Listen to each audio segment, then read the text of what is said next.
In this era of misinformation, lies, and conspiracies, there's only news parody shows left that people can trust. The Beaumont holds this responsibility of keeping the general public informed with great honor, and today we shall use it to document an election so turbulent we named this video after it. Welcome to a very special deep dive from the Beaumont Bulletin.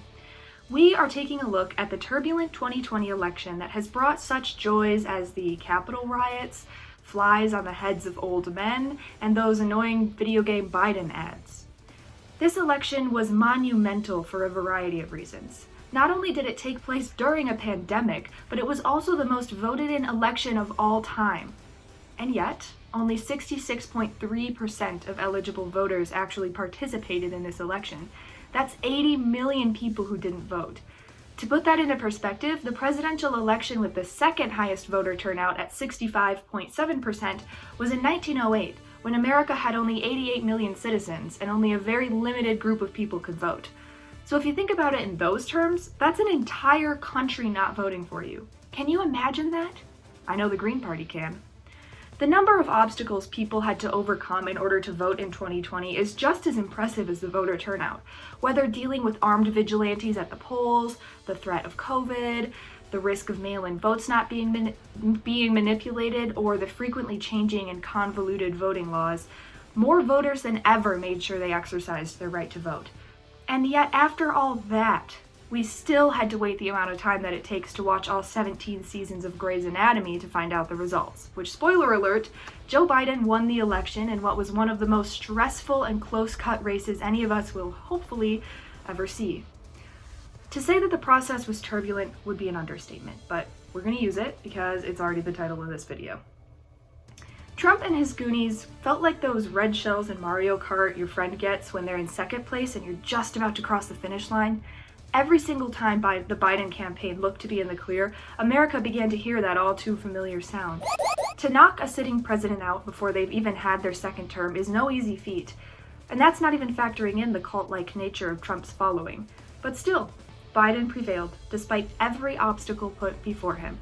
Alright, enough hero talk. We'll break out the slander later on, so watch yourself, Sleepy Joe. Now about the Cheeto Man. Do you know how bad of a candidate you have to be to lose when you had every possible advantage? That's like blowing a 32-point lead in the Super Bowl after shooting every player on the opposing team in the hip. There hasn't been an L of this magnitude since Australia lost a war to emus. Although the election is a sore spot for a lot of Americans, and we need more time to recover, here is a look at the monumental failure of the previous administration.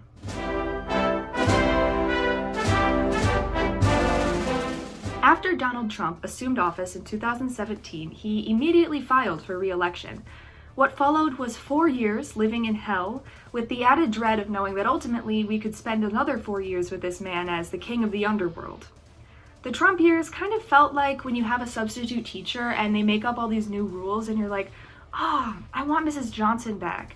And then when Mrs. Johnson comes back, you're like, oh yeah, this is still school, and it sucks. There's a lot to unpack here, so let's get started.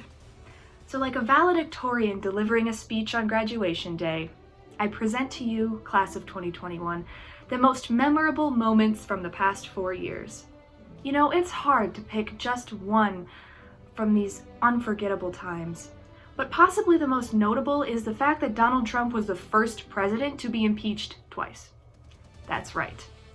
The first day of reckoning was on December 18th, 2019. The House voted to impeach him after he was accused of soliciting foreign interference for the 2020 election. You see, I like to describe it as kind of like an episode of Survivor. Trump saw Biden as a threat, so he decided to make an alliance with the Ukraine so that they could blindside Biden at tribal council, but turns out democracy got in the way. The tribe has spoken, Don. But if you don't speak Survivor, he basically tried to illegally take Biden down in the 2020 election, but was caught red-handed. So he was impeached, but the Senate acquitted him in February of 2020. That wasn't it for Donnie, though. His second day of reckoning came about a year later when he was accused of inciting an insurrection in regards to Capitol riots. But we will get to that later. Getting impeached isn't the only thing that Donald Trump is really good at. He's also a really good liar. In fact, according to the Washington Post, he made more than 20,000 lies or misleading statements over the course of his time in office. If Trump was an early 2000s movie starring Amanda Bynes, as much as he'd like to be Hairspray, he would be Big Fat Liar. There's a lot to go through, but one of his favorite fibs was that the economy is the best in history. This is not even close to being true, and it never has been either. There are plenty of periods in US history where the economy was better than it was at any point in his presidency. But he said it so much that his followers actually believed it. And a lot of his lies were like that. They were believed and they were completely false. In a sense, he sort of created his own echo chamber of lies that became the truth because they were the only thing being said. It got so bad that some of his lies didn't even seem to have a purpose. They were just weird and didn't make any sense. At one point, he said you need an ID to buy cereal. He said that windmills cause cancer. There's so much, but that's being nitpicky. His bigger lies surrounding climate change and immigration and so many more had real and damaging effects. Aside from the things he said, it's also important to note the type of people that Trump surrounded himself with. The Trump years basically turned the White House into a Trump family reunion 24/7. But instead of awkward conversations over potato salad, they were running the country. It was nepotism central at the White House. Trump employed lots of not only his family, but also his friends to be staffers and cabinet members. And when people crossed him, they were out. Trump seemed to go through cabinet members like he went through Diet Cokes, just one after the other. Speaking of...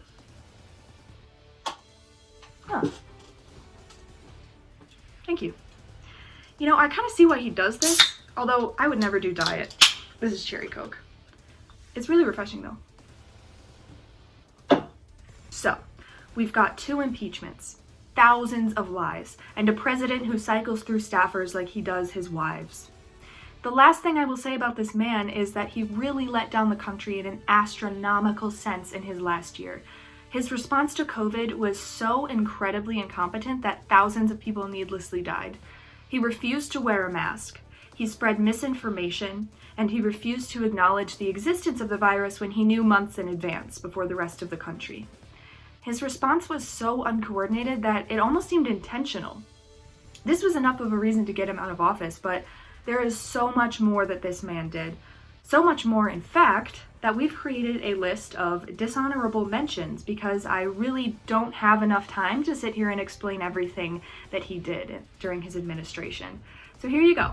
I present to you the rest of the atrocities of the past 4 years.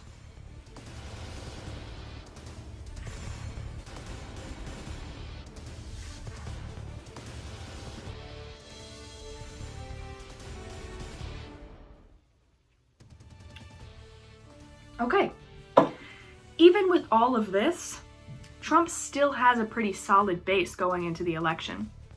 Let's take a look at that.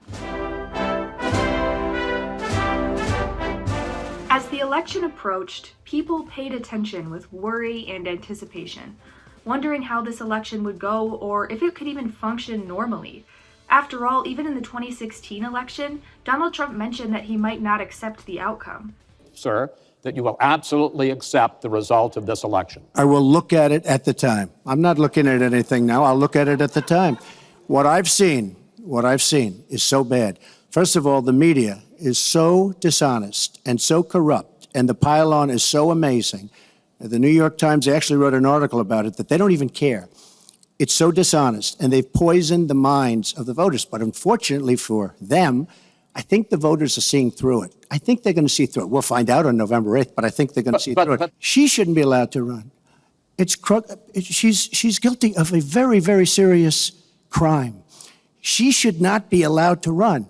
And just in that respect, I say it's rigged. Because she should never have been allowed to run for the presidency based on what she did with emails and so many other things. But sir, I will tell you at the time. I'll keep you in suspense. Well, okay? Chris, let me respond to that because that's horrifying. Let's take a closer look at everything that went down during the 2020 election. Firstly, the months leading up to the election were filled with more confusion than all the pieces of 3 different jigsaw puzzles dumped into one pile. Misinformation was spreading like wildfire, voting rules were changing, and fast food brands introduced their new combo meals, french fries, and fake voter sympathy. Keeping on brand with his first campaign, Trump spent a lot of time trying to convince people that the election was rigged. Whether it was mail-in votes or just the election in general, Trump wanted everyone to know that he thought it was fake and only some of the votes should even be counted.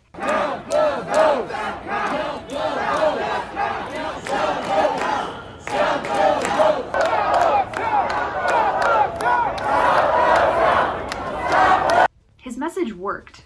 And according to Reuters, about half of all Republicans believe Donald Trump rightfully won the US election and that it was stolen from him by widespread voter fraud that favored Democratic President-elect Joe Biden. Okay, time out. What is rightfully won? I mean, either you win or you lose. A middle school basketball team can show more sportsmanship than that. Anyway, the widespread idea that Biden had lost only gained momentum and complexity among Trump supporters and Republicans. Partly due to the pandemic, a lot of this was on the internet. In addition to being your one-stop shop for all things conspiracy and Illuminati, Reddit and Parler are also perfect for plotting against the government. These apps provide a space where the plot to kidnap Governor Whitmer was made, and along with the plan to storm the Capitol on January 6th. Hundreds of people rioted during this event at the Capitol building, and some broke into the Capitol. Many had guns. It shouldn't have come to this. Violence is not the answer just because your party lost. Creating loopholes and just plain cheating to prevent your team from losing is unacceptable. Another important thing to note is that the source of a lot of this conspiracy leading to this event was from an anonymous poster called Q. And this is a little complicated, but we'll go into it. There were a significant number of people at this riot who were followers of QAnon, which is basically astrology for right-wingers. On whatever website will allow it, an anonymous source named Q will basically post these cryptic messages that are left to be interpreted by an audience that awaits a post from their beloved Q with bated breath, just like horoscopes. I'm serious. But instead of making teens Google their compatibility with their crush's sign, QAnon encourages violence. And the idea that this election is rigged. And the idea that people eat babies. It's a lot. As if the story of the 2020 election season wasn't enough, even more crazy things happened between November 4th and the inauguration. The votes were being counted slower than a snail's pace, yet the energy was always high. Looking at where we are with 1 week to go until we count the votes. Advantage Joe Biden, 290 electoral votes in our outlook right now, takes 270 to win. Dark blue, solid Biden. Light blue, lean Biden, same. Solid red, solid Trump. Light red, Texas leans Trump a week to Election Day. That tells you all you need to know about the very different landscape. Where's the president going today? He's going here and here and here. 27 electoral votes that were part of the Trump surprise upset 4 years ago, all lean Joe Biden right now. Anyway, after the incredible, intense races in Arizona, Georgia, Pennsylvania, and Michigan, it seemed like the election had ended. But why would anything work the way it's supposed to? Biden was confirmed as the winner 7 times. That's right, because 6 times wasn't enough to convince the country to stop yelling and just listen. The US is a toddler, and you have to keep repeating yourself for it to retain anything. New president. No, you can't have another cookie. New president. And after this 3-month election shit show ended, America started fresh with a brand new government that was bright-eyed, bushy-tailed, and ready to get stuff done. I'm just kidding, I know you didn't believe me. America went back to its comforting, truest self, not getting anything done and being a giant menace. Let's look at Biden's first few months as president. Yay! Wake up, Joe. Wake up. Come on, Joe. Wake up. All right, he's up. Hi, buddy. Congratulations. You're the president. Yay, good job. You did it. Now let's talk about what the people are expecting from you. First of all, no more dog emails, okay? My God, nobody cares if Spot or Rex or whatever shit himself, okay? I want to see you making policies. Secondly, this is the presidency, not a giant photo op. We are so happy that you're being active and getting your steps in, but make sure that those agile strides are taking you to the work floor and not the golf course. America's already had enough cheeseburgers on the putting green. And finally, don't forget that we know everything that you and Paul Blart have done before this. This is not a fresh start. This is a new job, and we will be expecting a lot from you. As far as administrations promising things and following through on them goes, the Biden administration is actually doing pretty well. As they stated would happen, America has rejoined the Paris Climate Agreement, we've revised the ban on transgender people in the military, we've gotten rid of the Muslim travel ban, and among so many other things. We've also had a record-smashing vaccine with over 100 million Americans now vaccinated. Because of these achievements, the Beaumont would like to present the Biden administration with one of our most coveted awards. This is the Golly Gee Willikers American Government You Actually Did Your Job for Once award. Congratulations to all the blood-sucking parasites who will for sure hold this award with pride. And for Biden, it'll look good next to the Corvette. I'm sorry, Joe, but casting for Fast and Furious 15 is already through. With the Biden administration flipping Trump's executive orders like burgers at a Jack in the Box, a lot of good change started to take place. And fast. This isn't to say that the administration was immune to the usual pitfalls of holding the highest office in the country. In what seems like record time, America was back to its pursuit of happiness. And by that, I mean the pursuit of oil. Despite their various claims regarding a focus on clean energy and fossil fuels, the Biden administration found their hands deep inside the Middle East cookie jar once again, with bombing raids occurring all over Syria.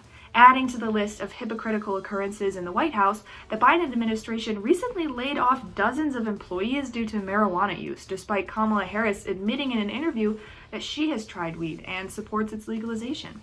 Have you ever smoked? I have. Okay. Like in And college, I inhaled. I did inhale. Okay. It was a long time ago. But yes. At the time, those comments sparked pushback, saying she admitted to smoking weed before locking people up for it. She put over 1,500 people in jail for marijuana violations and then laughed about it when she was asked if she ever smoked marijuana. Which is an awfully similar scenario to our favorite soon-to-be next Iron Man or Lex Luthor, we can't tell. For those of you concerned about our harsh words regarding the current sitting president, we at the Beaumont offer this as our statement. After the drama of this entire election, it is clear that Biden was the best choice in 2020. But that doesn't mean that he's going to be a great president. I mean, the bar is 6 feet under after Trump. So yes, we are going to criticize Biden. And you should too, because he's a person and not a god. We're not going to idolize him because we know that he can and will do wrong. When you glorify someone to the point of cult status, their misdeeds fall on deaf ears, and horrid atrocities fly by without regard. Criticizing a politician who you felt has done something wrong is not blasphemous. It's your right as a citizen. Dare we say, it's your civic duty as a citizen. Politicians are called public servants for a reason. You have elected them to serve you and your community. Therefore, we will continue to criticize Biden and any other politician who does wrong towards the American people and the world, regardless of who they are. So now we say as one voice, will he actually carry out what he promised during his campaign, such as canceling student loan debt, raising the minimum wage, effectively ending COVID, improving health care, and so much more? Or will he continue the tradition of presidents falling short? Only time will tell. Nevertheless, I think we can all agree that any candidate is better than one that drinks Diet Coke 24/7. Elect one that drinks cherry. I mean, seriously, Diet Coke is actually worse for you than regular Coke. It's like saying you'll eat a salad instead of a burger and then drenching it in ranch dressing. I do that all the time, but I don't drink Diet Coke. The times we are in are rapid, and they're scary. Police brutality is more prevalent than ever. Racism continues to come to light, and the economy needs rapid growth after several lockdowns. Now more than ever, we need an effective leader to take all these challenges on.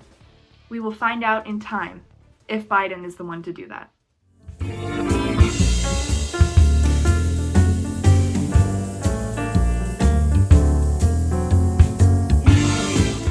Thank you so much for watching the Beaumont Bulletin. Congrats for making it to the end. Now make sure you watch our best videos right here, watch our newest videos up there, and make sure you subscribe. And I guess you can hit that notification bell. I don't know what that means, but I hear people say it a lot on YouTube. Now here I am, on YouTube and an end screen, and here you are watching me. What a world we live in. This is crazy. Just yeah, subscribe, dude.